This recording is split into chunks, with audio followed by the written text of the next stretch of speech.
Croeso Hygyd, welcome to Contemporary Art Society for Wales's latest in its series of online events. And tonight I'm very pleased that we have with us the sculptor and painter Alison Lochhead. Well, there you are, Alison. So please say hello. Hello, everybody. Lovely to be here. We're going to be on for about 45 minutes or so as a discussion between myself and Alison, and then we're going to open for questions for about half an hour. If you'd like me to ask a question, please use the chat function at the bottom of the screen to put that question to me to put to Alison. And if, on the other hand, you'd prefer to come on and ask your question in person at the end, then just give me your name and say you've got a question, again using the chat function.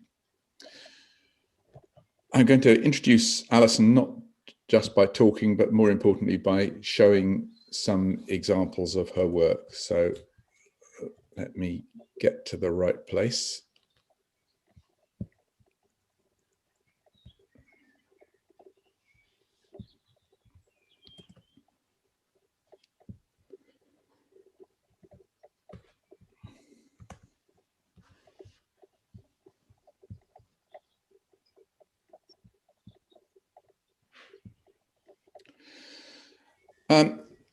Alison has become well known for her monumental sculptural pieces in the last few years, using ceramic and poured iron and all sorts of burnt materials included in those.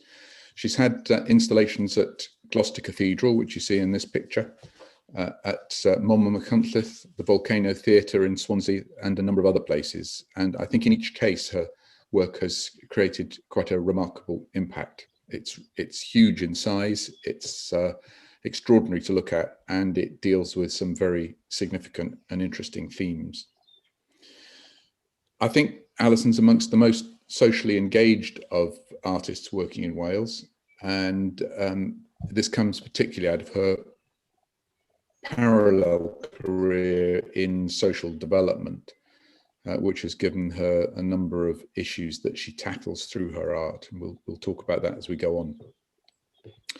Alison was born in Cardiff and brought up largely in Swansea, and she began, first of all, working as an artist in textiles. You see an example of a work from the 1970s here called Blue Butterfly, and in the jungle of green, the blue butterfly is just visible as a flash up at the top there. Then she moved into using paper, often with soil from countries where she'd worked, and that developed into an interest in ceramics, and ceramics poured with molten iron so as to create very interesting effects. No pottery or porcelain for Alison, but this bold effect of poured material and inclusions of many kinds. Recently she's been expressing herself particularly through large paintings, which we'll talk about shortly. I first met Alison when I was a teenager, and Alison was just fractionally older, not long graduated as an art student, and had come back to Swansea, where she was very involved, as was my family, in the building of the Mission Gallery, which was then Swansea Arts Workshop. So in 1977, along with artists like Glenys Corr, who you see in this picture, Alison was one of the volunteers who, in this case, I think is probably plastering and polyfilling, ready for the decoration of the gallery. It was a tremendous voluntary effort that produced that gallery, and it's amazing that it's still with us today. And I think Alison's involvement in that is probably something that she has continued. It has continued to be the ethos of her work with volunteers, with voluntary organisations, with social development, and is a theme we'll come back to as well. I was rather impressed by this sparkly young woman when I was a teenager, who was amongst us at the arts workshop.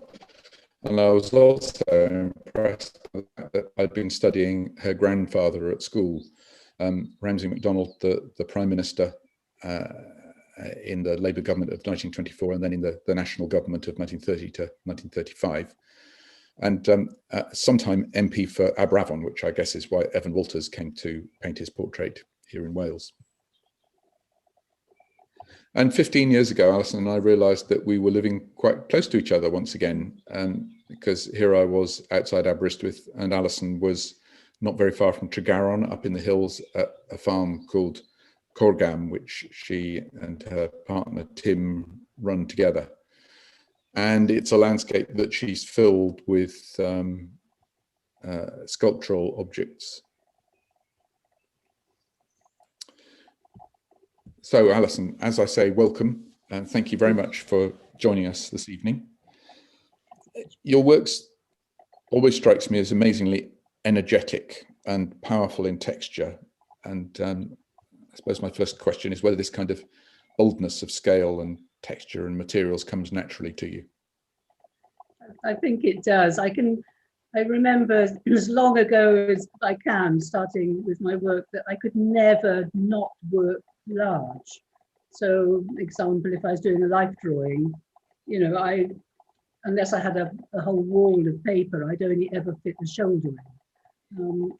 Somehow I just cannot work small. Why, I don't know. I mean, I have worked small, but it's not natural. Yeah, it's definitely large scale. That's the natural thing for me. Let's look at some slides again, and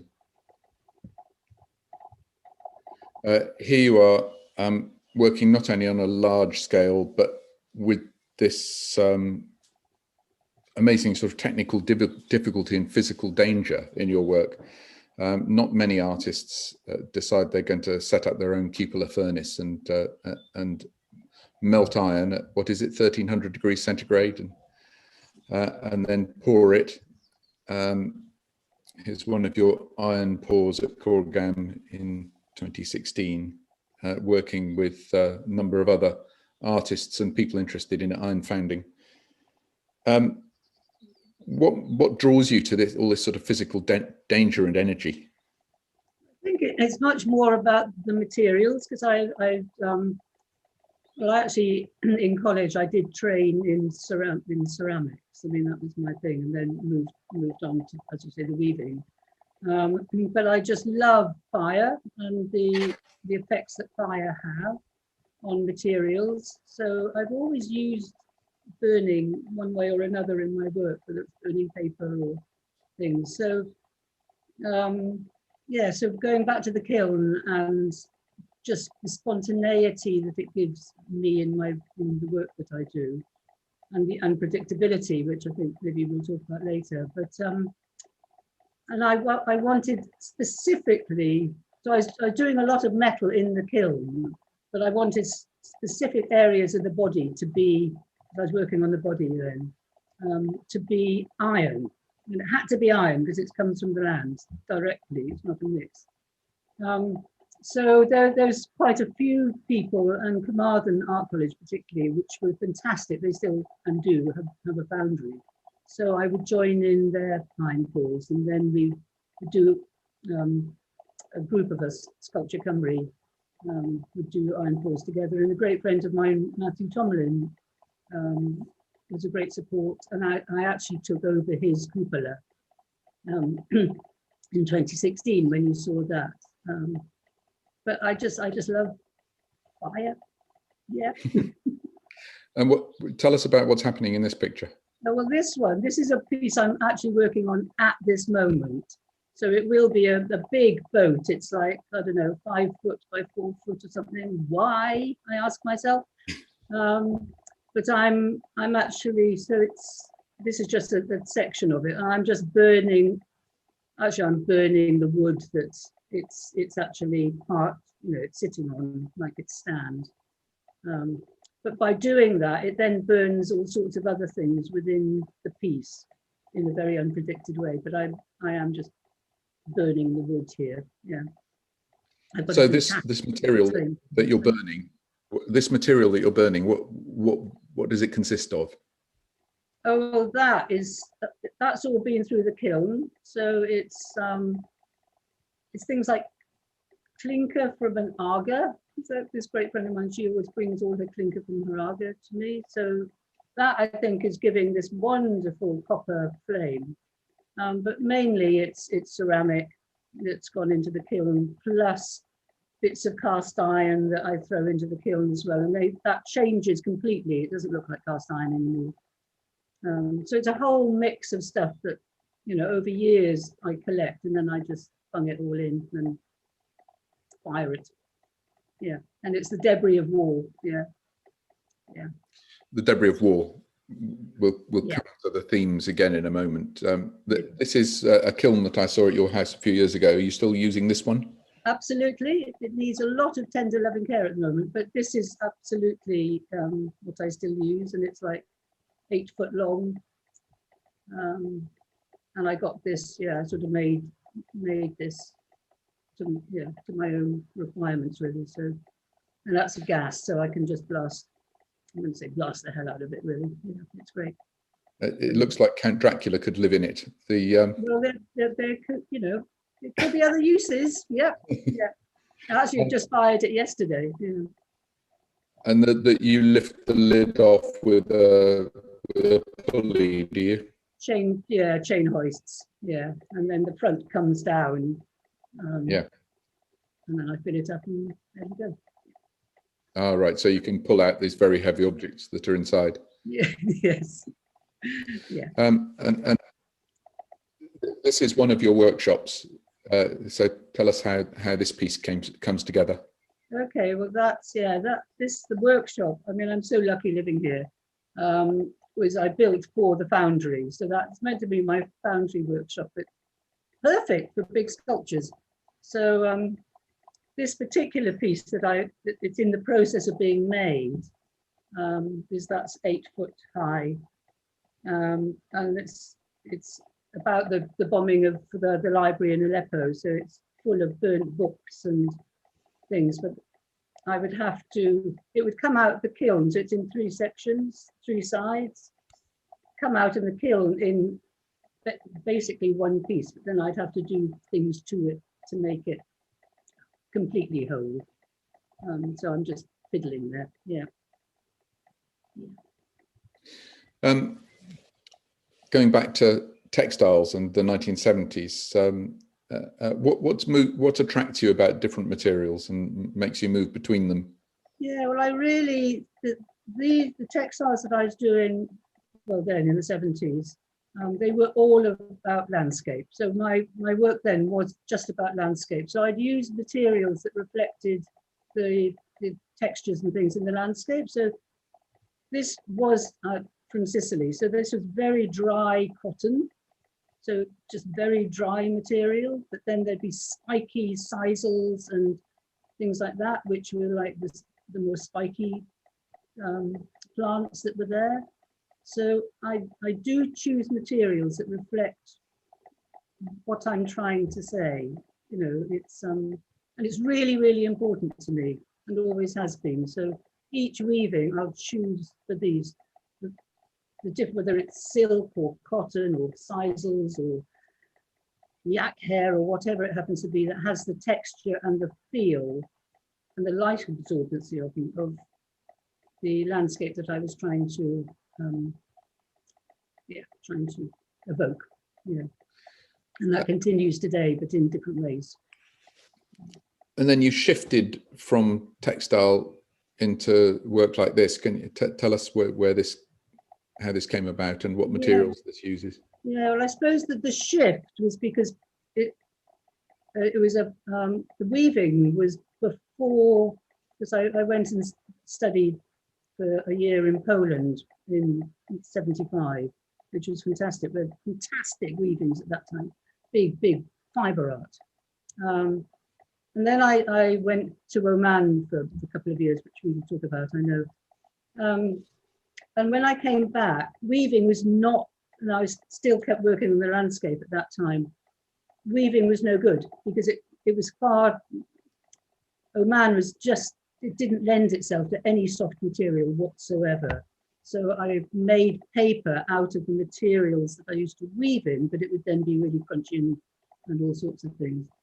And then this particular one was actually as a response to some famine. I can't remember which one of them, but it's the actual earth. And then it's the sort of birth, you know, basically that you don't thrive. I mean, in so many places you give birth, but actually you don't thrive. And, you know, you probably don't even get to the age 5, if even age 1.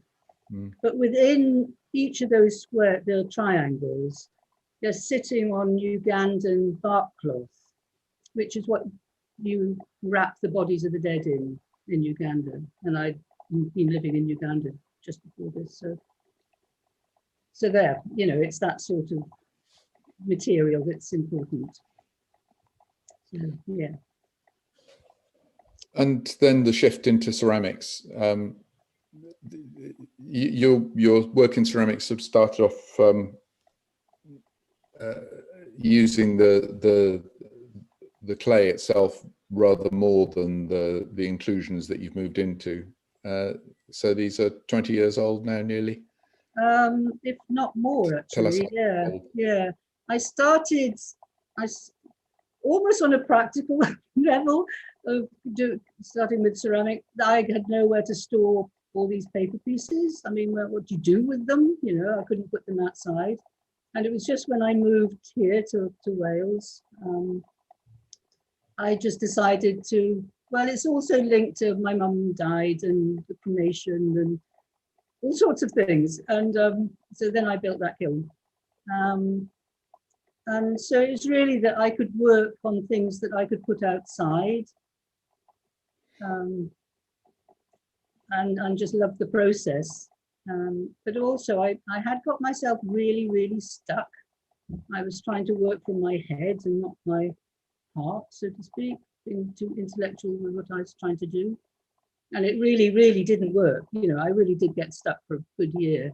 And I just decided I'm just going to make my body. So all of these are my body. And any figurative thing is my body. Just make my body look like a piece of rock. And I was also working on violence against women at that time a lot. And that's where sort of things got stuck. And I put this thing, you know, these bodies in the kiln, full of just, so it's a mold, and then just filled it with all sorts of different materials, with a lot of clay, because that actually binds things together or not. And they all just blew up, and they did all sorts of things, which I couldn't have done myself, you know. So it blew these bodies in all sorts of interesting ways, depicting the violence against women in a way that I could not have done from my head. And so things moved on from there. Yeah. So that's why I really went back.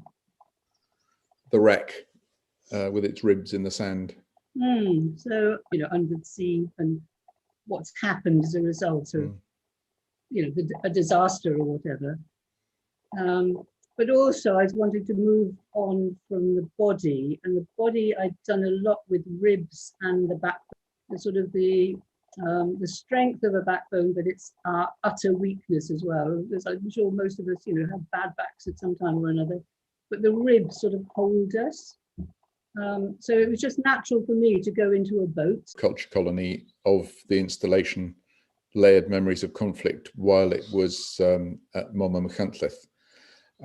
And I think this is just really useful for people to see, as opposed to photographs, to get a sense of the three-dimensionality of the work and the textures and the close-ups. The experience of being with the work is very different from the experience of seeing a two-dimensional. Say where it came from, but I wanted to do a very big piece on the layered conflicts of layered memories of conflict, because for me it's this thing that we never ever learn. You just do the same things again and again and again, unless you actually know it. You wouldn't know. And the other thing, because I do have the most amazing amount of blow-ups in the kiln, and particularly with all those bodies.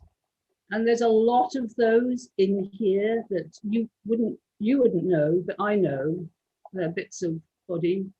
And so and this is the first piece I also pieced together rather than whatever came out of the kiln, that was it. And then I've got, the back, there's two of the columns that are almost exclusively paper, and I make all in iron, and it's this, one is strong and one is weak, and you think if you've got an iron backbone, you're strong, but actually iron is incredibly fragile. You just hit it and it shatters, and it's very yielding rather. While paper is very, very strong and is flexible. So it's a play on, we've just got it all wrong. We really just got all this wrong. So yeah, I would just fill the kiln up, goodness knows how many times. I think about 30 times, 40 times, just with stuff. But that's where it's from, and then just fills it up. So the whole floor is covered in rubble, but it's, clothes, shoes, all sorts of things. Yeah, that's where that came from. We'll end the video there if we can, and I'll just show another slide, which is another example of you, I think, perhaps enjoying having only partial control of what comes. What comes, is that right, that you like the work to find its own route to fruition? Less than partial. I actually do not want to know what comes out of the kiln. I mean, obviously over years you get an inkling, but I do want the materials to speak for themselves, and they do, because they completely transform in the kiln, or if I'm pouring iron onto other materials or whatever it happens to be. But this particular piece is, I did a whole series on, there was the bombing of the Aleppo library about 4 years ago, probably.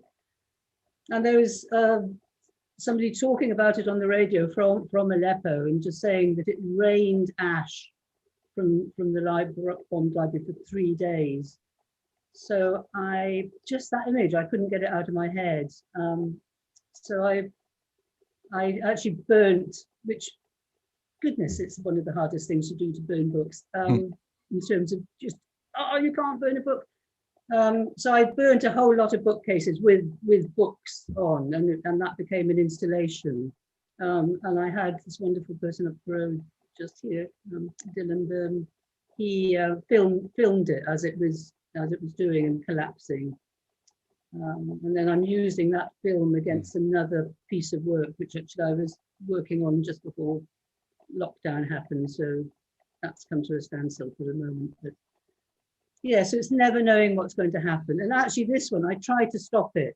I thought I'm going to damp it all down because it got to a certain point, and then went in the next morning, and it had continued to do what it wanted to do. So there wasn't much left of it. Yeah. I'm sure you chose the books carefully to.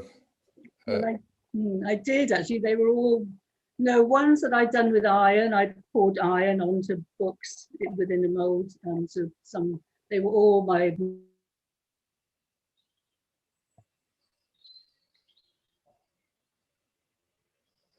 Right. Your sound went for a moment then, I think, Alison, but they were all your books, did you say? Oh, your sound's gone completely, Alison. I think you've muted yourself somehow. Well, I didn't, but they said the host had. So. Oh, right. You're allowed back. Have a plan. Anyway, yeah, no, the books are really important. That they are all about war, one way or another. And I had quite an extensive library about Palestine and all sorts of places, and they're now all there. Yeah, they're there. I want to talk about how you got into international development and how that's affected your work as an artist. I think it's quite unusual for an artist, as you've done, to have a parallel working life, doing something completely different. I'd speculate that perhaps your commitment to social aspects of work draw on your family history, and I think it's very interesting that your father was a lecturer in social administration. Your mother was the chair of the National Association of Prison Visitors. And before that, when she was an extremely young woman, she was the official consort to Ramsay MacDonald as Prime Minister. And then, of course, your grandfather was the first Labour MP. So I wondered, is there a kind of tradition? Is it in the blood? Is it something that you were drawn towards completely independently? I think it has to be sort of in the blood somehow. I must say, I don't really have much memory of, having great political discussions at home, but it was there, it's there. And indeed, both my parents, social justice was really, really important to them. So yeah, I think you just imbue it. And I think, yeah, me and my sister, we'd be up in the anti-apartheid demos when we were, teenagers, etc., etc. So, or anti-Vietnam, sorry, at those days. And yeah, so I just think it's just there. So goodness knows, really. You must have seen more of the world than just about anybody I know. I was talking to you about it, trying to list some of the places where you've worked. You've worked for extended periods in Poland, which you mentioned, a year there. Sarawak with the Iban headhunters. Oman for 3 years. Sierra Leone several times. Ghana, Ethiopia, 2.5 years in Uganda. Sudan, Malawi, Jordan, Palestine, Yemen, Bangladesh, Pakistan, Sri Lanka, Vietnam, China. It's an extraordinary chunk of the globe that you've worked in. I think you should tell us a little bit about that and how that's impacted your work as an artist as well. I suppose, yeah. I mean, pure luck. Oh, we've all gone. Oh right, pure luck. I got a job. Well, this is in Sarawak. I went actually quite soon after I left, came back from Poland, went off to Sarawak to learn a particular Iban weaving and ikat weaving. So this is just the longhouse. But I love travel. I just love travel. Our whole family's always traveled. And I got a job in Oman, ostensibly teaching, that was in Sarawak, in the jungle there, teaching the Bedu, well, it weren't the Bedu, sure, weaving, but in fact, they could read, but it was something that was dying out. So this unbelievable job, because I had no idea what I was doing. I was working for the Omani government and they had no idea what I was supposed to do. So it was just brilliant, and sort of worked there for 3 years. And here, indeed, I mean, what a setting for work! I mean, this is way at the top of one of the wadis, and I'd be working in different areas with specific in some women's households, and this was one that we set up as a sort of village weaving place. But it was the most amazing view. Anyway, so that was just pure luck. So that I got that job. And then immediately I went off to Sudan. It was the Sudanese, not the Sudanese, it was the famine in '84. This is me and my mum, with some of the other weavers. So I went off to Sudan then to work in one of the, well, it was death camps, because it wasn't, the difficulties of weaving when you've got little ones around you. And then just one thing would lead to another, because I was so lucky. Because then I met somebody who said, oh well, could you come and work here? And and then having worked somewhere, another organisation would say, well, could you come and do this with us? So, and this was in Vietnam when I was working there. So I was just very, very lucky to be able to go into something like that at that time. And then it became much more about social development and women, really about empowering women within work they do, because so many things, like if you're putting a water pipe in or a water tap, it would just be male engineers would decide where it's going. Well, totally inappropriate. So increasingly they were bringing in people like me to actually get the women's point of view in there. And then it moved quite rapidly into access to justice for women, which was my main concentration for the last 15, 20 years probably. So I'd be working on access to justice for women more than anything else in all the different countries. So working with the police in Bangladesh or Pakistan or whatever, and the justicial system.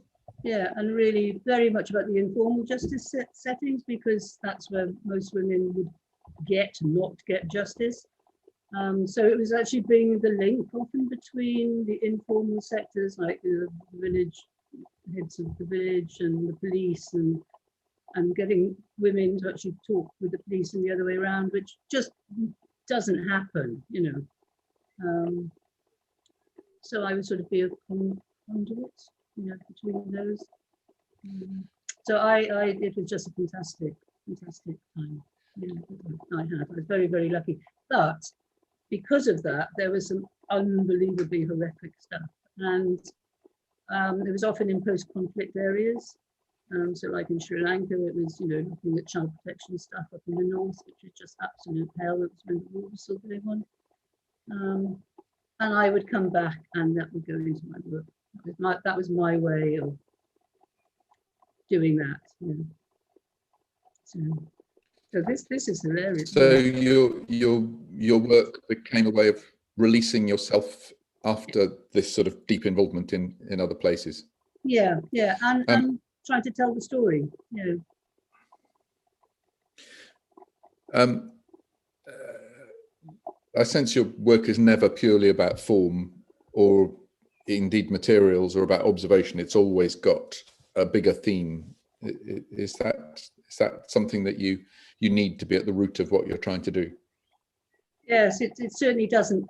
It doesn't start as form at all. It starts as the idea of what it is I'm trying to say, and then the materials or the way I'm going to do it comes later, if that makes any sense. Yeah, I don't sort of draw. I don't draw what I'm going to do or have an idea of construction. Really, it just happens. Sort of. Yeah. But the idea is at the root of it.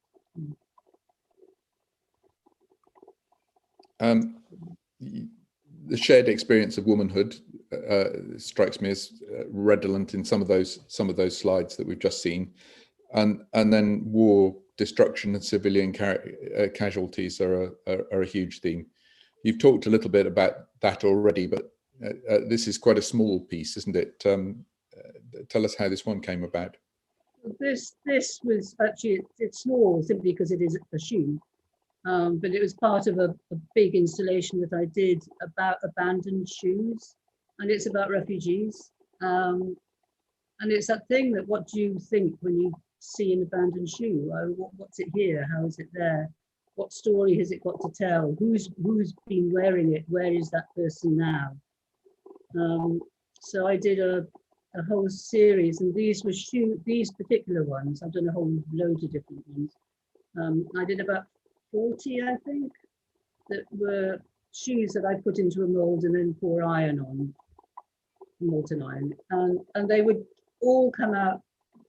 The thing about the unpredictability, they all come out so different, because some bits burn, others don't. You know, they disappear, they become just a shadow. So yeah, so this was a shoe that, you know, probably about 3-4 years ago I did this big installation work, but they can be viewed individually, or they can be put in different ways. So that's about the refugees and what gets left behind. You've moved into concentrating a lot on painting recently. Do you feel that that's a more potent, not a more potent, but a more immediate way in some sense of expressing some of these things that that you're working through at the moment? Well, it's weird. I'm still a bit mystified about why this, because I never did paint.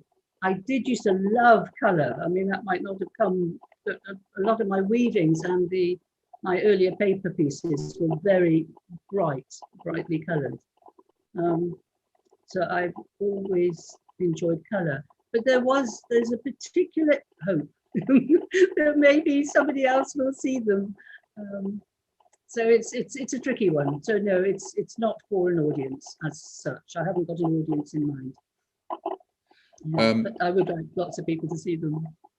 I feel that when I look at a piece like this, you know, expressing the courage, little boats, as vulnerable as they could possibly be out onto these troubled waters at the mercy of people traffickers, and it's a horrendous situation for anybody to find themselves in. And to me, these works really bring that idea out without seeming polemical, you know, without saying this is what we've got to do about it, or it's your fault, or vote X or vote Y. I think going back just for a minute, just to process, you know, the kiln and the unpredictability. I remember when making these are quite small, these ones. But when I made them all, and they would all be in one piece, you bung them all in the kiln, and most of them would break and spill out their whole human contents, you know, all the little people, which is exactly what happens, you know, when the boats are trying to cross the waters. So, but if I tried to break them, they would have looked really stupid. You know. And this is a very, very new one. So. The paintings are picking up, you can see the direct connection between those boats and many of the paintings. And this painting sort of seems halfway between sculpture and paint to me. Yeah, well, I did, before I started on the acrylic ones, I did do a whole series of paintings, if that's what they want to be called, but it'd be using polyfiller and everything, you know, cements and bitumen paints and you name it. And so they were quite textured and very much still the process of like in the kiln, that I'd throw all the materials at the canvas, or the piece of board actually it used to be, and then the paint and the pigments and the different things would move across it in a way that was very unpredictable. And then I could keep working on them. But, so yes, they were sort of in between time. So this is very textured. This one. And I've included a few of the paintings on this theme of the refugee crisis. Yeah, that was the very first one I did. Yeah. That was I've just changed slides. Was that the boat you were looking at? Oh yes, sorry, it was the boat. Yeah, the boat was the first one. Yes. And what's this one referencing? Seems like it's got a particular location. Well, a very good idea. No, none of them do. And they just come. This one actually started. My initial idea was that this was going to be a fascist police force there, and goodness knows what else was going to happen. And then it ended up like this, and I have no idea why. And then the sort of buildings on the horizon just grow, and then it's probably raining that day, so rain had to go in, and increasingly I realize I'm putting little trees on hills because that's the view I have out of my window. So yeah. It's like that really. So goodness knows. And you've been to some of the refugee camps, haven't you? Yeah. And to Calais. Yeah. Yeah. Do any of these pick up on specific things you've seen? Well, they all are informed by things, so that they wouldn't necessarily be the actual place. But this one, strangely, although it didn't look anything like this, was the camp that I was working in, the one before, actually that's Calais. Because of the washing, it was the washing that was just on the fence, and there was this whole line of baby clothes and then other people's clothes. So that particular idea came from that camp, and then I used that in lots of other paintings in the future. And this one is about the Calais camp. But this painting started off as a jungle, and then it all went wrong, so it ended up as this. So it ended up being called jungle, gone and going, meaning this jungle has gone, but jungles of the world, actually, trees are going. So Yeah. I'm bringing those two things together. So. Place where you live, how important to you is where you live and work at Corgan? It's a really difficult question. I mean, I love this place, but I don't draw my work from it. I don't draw my actual imagery from it. I have drawn, I mean, I love landscape and I love walking in the mountains and all of those things. And I have worked directly to the Cambrian lead mines, the Cambrian mountain lead mines, and did work very directly about that. But not from actually this place, but it obviously, it gives me great, I'm going to say peace for the want of a better word, fantastic coming back from Palestine, or whatever, and then, being here and planting tomatoes. I mean, fantastic. Yeah. This is the Strawbale Gallery that you built, isn't it, on the farm? Yes. I decided I needed a space that was clean, that I could actually show work, yes, or finish work, because it tended I do work, and the workshop is just an absolute chaos. And so I'd never really finish it in the sense of what plinth would it be on, or should it be. So over years I built this, and yeah, so that's so it's a kind of sculpture in itself. Oh, it's glorious. It's a sculpture in a gallery. Yes. Beautiful thing. Yeah.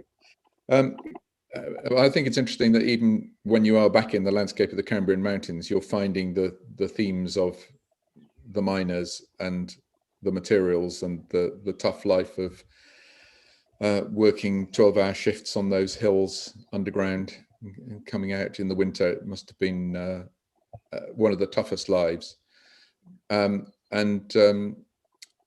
These works, you've evoked the life of mining in the Cambrian Mountains and the idea of the material going back into the ground, I suppose. Yes, and I did take some of them back to the mines, sort of ablutions to the gods. But again, materials, all the materials. I mean, there was some clay that was sort of a binding thing, but I would gather the materials from the specific mines that I was working on, and from different layers. So from within, and then surface, and then up the mountain a bit, and they would be fired, and hence those columns. They'd be fired from from the deep part of the mine, not that deep, but as far down as I could go, and then up. And the materials would actually, sounds very corny, but they would show the trauma of what went on. It fired so differently from what was underneath the ground and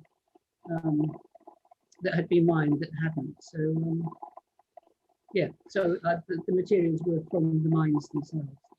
And there's a video on your website, isn't there, that shows that these pieces being erected on the sites of the mines, and are you as happy about the fact that they come out of the ground as that they'll go back into it? Totally. I think all my work's meant to just disintegrate and go back. Yeah. Well, it's time to open it up to some questions from people. I haven't been looking at the chat, so I must catch up. But can I say to people, you can put questions in chat, or just let me know through chat if you would like to ask a question of Alison in person. Let's see what we've got. What's your favourite material to work with? Sean has asked. I can honestly say I haven't got one. I mean, it really depends on what I'm trying to say. So I haven't got a favourite material. I really haven't. I don't think I'm being silly here. Yeah. And Gaia Redgrave says, as an artist that's currently considering changing discipline, I'm interested to see that you've changed discipline a number of times during your practice. Did you find this a natural progression, and would you consider it an essential aspect of your career? For me, it was totally natural. And again, it's about what I was trying to say. So, oh my goodness, my battery's running low. What's going on? Sorry, I've got to just put my... We all have our batteries run down. So if anybody's got questions that they'd like to ask themselves, could you just put your name in, type your name into the chat, and I'm back. Carry on with what you were saying about the natural progression. Is it a necessary aspect? Terrible, didn't switch it on.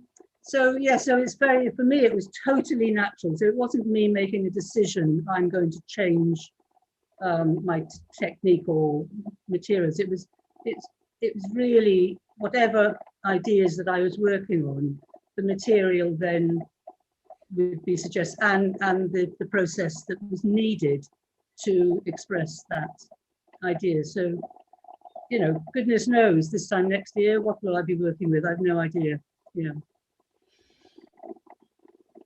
But the change presumably always is part of the excitement for you, the shift from one material to another and finding out. It's like you're exploring just as you visit different countries. You visit different countries of the mind.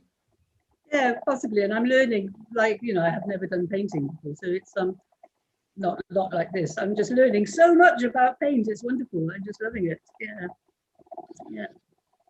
Another question coming. What kind of impact do you feel it has on people across the world, or back and forward in time, to feel and express their reality in such a deep way? Does the connection do something on both ends? Goodness knows. Does anybody elsewhere see them? I don't know. I don't know. I've always struggled rather, you know, should I be, because I've never ever talked on behalf of anybody else. I mean, this is just my reaction to a situation. But some people can interpret it like that, and you know, which I find a bit disturbing, because I don't want to be doing that. Like, you know, what right have you got to talk about refugees when you've never been a refugee, for example? I mean, for me, I've just got to do what, you know, where I see, and I feel very strongly about something, and something is just wrong in this world. Yes. But what impact it has, I have no idea. Yeah, no idea at all. And people need allies, don't they? You know, if you're a refugee, you don't necessarily find it easy to have a voice yourself. So you need allies in the world of art to help to express it, or to help you express it. Yeah. You know, my work on artist refugees in the 20th century, the last few years, made it very clear to me that the great refugee artists that came to Britain wouldn't have had any chance to express themselves or make progress as artists if it weren't for the fact that they had people who were willing to speak for them and help them and open up opportunities for them and partner with them. Judith, actually, I'm going to go to a question from Alan Burge, because he mentioned that he was going to be here and was going to have to leave early. Have you been able to locate artists who are seeking asylum here, or are refugees with whom you've been able to discuss your work and their work and the relationships of what you've done to their experiences? I've met, you know, quite a few people who are seeking either, you know, asylum here or whatever, but actually I haven't talked that much about my work to them. It's something I would really like to do. I have with some other people, but I suppose the answer to your question is not really, not in the discussion about my work. And I would like to do it. Would I like to do it more? I'm sort of stuck with it a bit, because it's not that I want to be influenced, you know, I'm not speaking on anybody else's behalf. So so it still has to just come from me. But I would love to have more discussion about, is there any resonance here or whatever? Yes. Possibly. Yeah, but I'm definitely not telling anyone else's story as such. Judith Tucker's put a question in about saying that she found the presentation very moving and your work very moving. And she finds herself wondering how much your work is a way of working through your experiences. Oh, without a doubt. I mean, without a doubt. I think I would have gone completely bonkers if I didn't have my work. It's such a way, and always has been, you know, even as a teenager, a way of getting my emotions out, you know, whether it was sort of beating up a piece of clay or whatever, if I was feeling angry or whatever. It's an essential part of my expression, and I can't actually express myself in another way. Actually, I'm not a writer or anything else. So this is my way of expressing. So essential, you know, for me. It strikes me that you're working more productively than ever. You know, you seem to be constantly busy and challenging yourself and pushing forward. Does it feel like that to you? I think the joy is I have actually stopped doing the international work. And I stopped that about 6 years ago, all sorts of reasons. I won't go into them. So I can actually work completely full time now. So it means that I'm not constantly picking up something, putting it down, and having to then sort of uncover myself again, you know, after having done a stint of work somewhere else. So I can just continue. So I think it does mean that I can just keep working.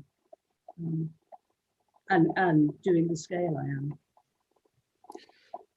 Do you have anything that you're particularly looking forward to in terms of exhibitions or expeditions or projects? Desperately looking forward to expeditions as soon as I can. Oh my goodness, I miss travel. Yeah, there's a few sort of exhibitions coming up. There's a big sculpture coming group that I'm part of, exhibition in Bristol Arts Centre sometime. Heaps should have been last year. Hopefully one in Kiel next year. Yeah, it's all a funny time because everything got put on hold. So goodness only knows. So yeah, I'm just making work that I've no idea where it's going, basically. Yeah, there was a residency you were supposed to be taking up. Oh yes, I was hoping to go to a residency in Egypt last year. Although, yeah, so I've been trying to get in touch with them again, but absolute silence. But I would love to go to Beirut. I've never been to Beirut, and so I'm hoping to sort of get some contacts and go over there for a few months at a residency, or, you know, in some connection, art-wise. Yeah. And indeed, I have got some friends now who are refugees who are from Beirut, so hopefully I've got a few contacts there. Yeah. So we need to be in a slightly different world of accessibility to travel and transport, don't we, than we're absolutely in at the moment. Yeah. It's very hard to plan anything at the moment. But in the meantime, do you have any plans or ideas about where the next body of work is going to come from in terms of materials or techniques or themes? I suppose I've just started, and you showed one very briefly, just working with burnt bones. I've been working with burnt bones a lot in the past, but I'm just making boats. I've gone back to boats, strangely enough, in sculpture, just made out of bones, just bones. So I'm doing a whole series of those at the moment. And then other boats that are full of shoes and other ones that are full of burnt paper, books. So yeah, and then paintings continue. And I've got a questioner coming onto this screen. Hello, hello. Hi. I've been meaning to say to you for ages that I think you need to take your kiln. We need to find financing, and we need to take you and your kiln and set you up in Pompeii, because I think that your work would speak to those fantastic shadows of bodies found in the ash beneath Pompeii and Herculaneum, because in a way you're kind of creating the same kind of effects your kiln and with your ideas of the body. And I think there's a resonance there. I would love to see what you made if you were surrounded by that. Great. Yeah, I'd love to do that. It's the other thing. I mean, Pompeii figures obviously are just glorious. The other ones are the bog people. I just crikey, yes. love the bog people. And you need to go into tanning, Alison, if you're going to do that. Well, I can do, well, funnily enough, there's a piece here that I had done a paper body, and then I bunged it outside, and about 2 years ago, I just found it. It's sort of in the undergrowth, and it is exactly like one of the bog people. I mean, it is extraordinary. So I don't need to do a tannery, I'll just do my paper. And then throw it outside for 10 years or something. Yeah. So, yeah. Wonderful. It's great. We'll have to get fundraising. That would be great. Yeah, I'm no good at any of that sort of stuff. Have you been to Pompeii?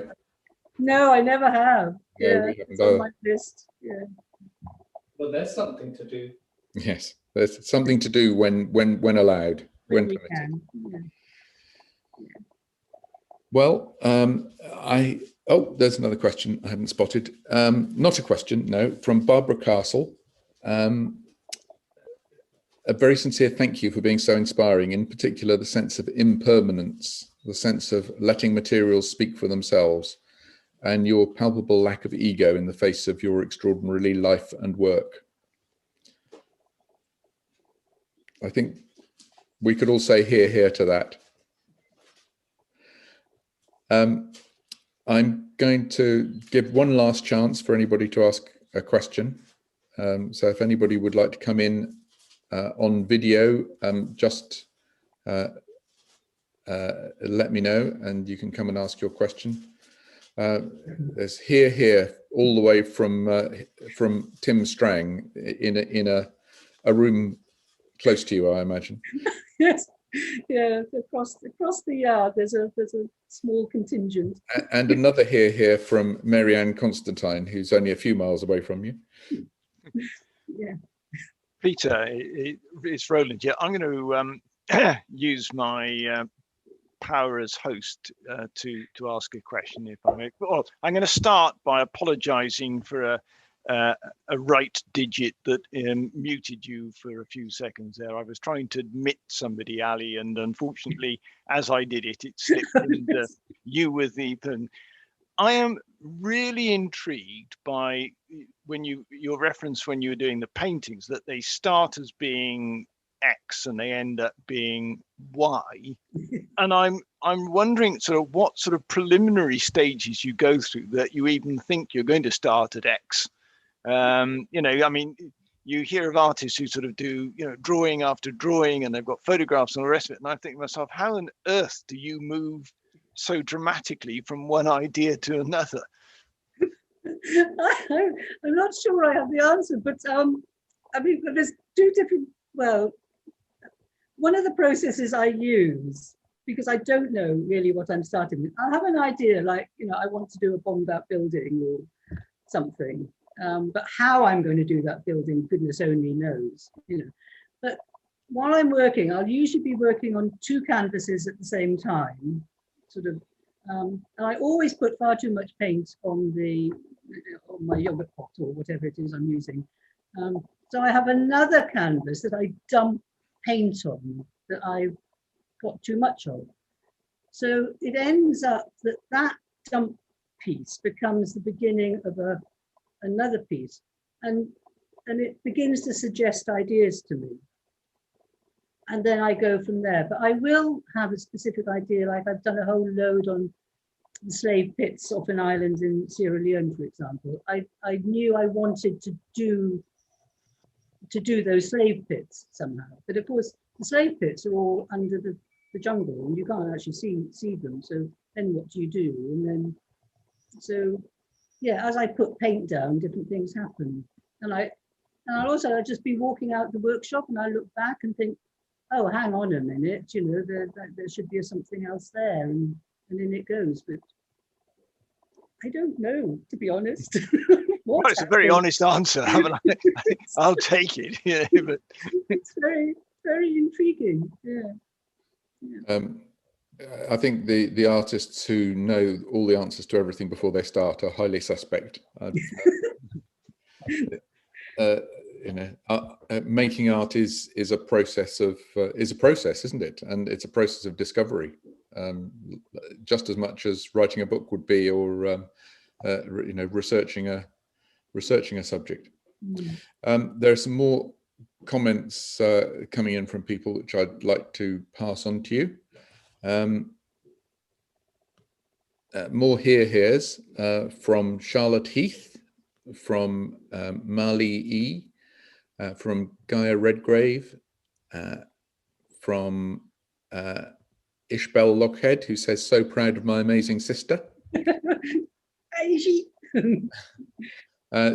Jacqueline Alkema says, "Lovely to hear about your work, and so pleased you showed a piece with us a few years ago with female frame in the Millennium Centre in Cardiff." Sally Pratt, "Wonderful, Ali, so marvellous to hear you talking about your work." Mark Angus, "Thanks for the journey, would love to work on a painting with you one day." Okay. Lovely. Kate, I don't know which Kate, the way the messages appear, but wonderful talk. Thank you so much for sharing your extensive body of work. So clearly there's been a lot of appreciation. And I think, unless anybody else wants to come on, we'll call it to a close there. And what I'd like to do is ask everybody over the next minute to switch to gallery view in the top right-hand corner of their screens, and then we'll be able to see everybody who's been with us, and perhaps stay on for a moment to say hello and to thank Ali with a round of applause. Right. Oh, Robert, hello. Hello.